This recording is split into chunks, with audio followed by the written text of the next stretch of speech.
तांबड्या मातीतला रांगडा खेळ म्हणजे कुस्ती. कोल्हापूरला या कुस्तीचं पंढरपूर मानतात. कोल्हापूरला कुस्तीचं माहेरघर केलं ते इथल्या राजांनी. तर आज बघू जगात भारी कुस्ती कोल्हापुरी. माझा महाराष्ट्र सिरीज दिवस 18वा.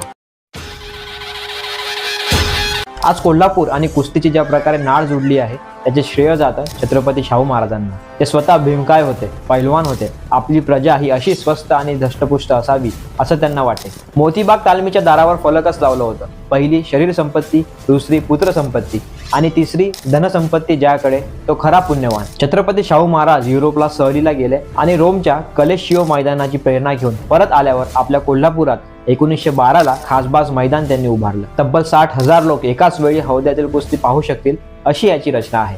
हा काळ कुस्तीसाठी वैभवशाली मानला जातो कारण इथे कुस्ती सर्वप्रथम लोकप्रिय झाली. नंतरच्या काळात खाशाबा जाधव यांनी 1952 मध्ये भारताला पहिले ऑलिम्पिक पदक मिळवले. त्याने कुस्ती प्रेमावर मोहर उमटवली व ती आज सुद्धा अनेक तरुणांच्या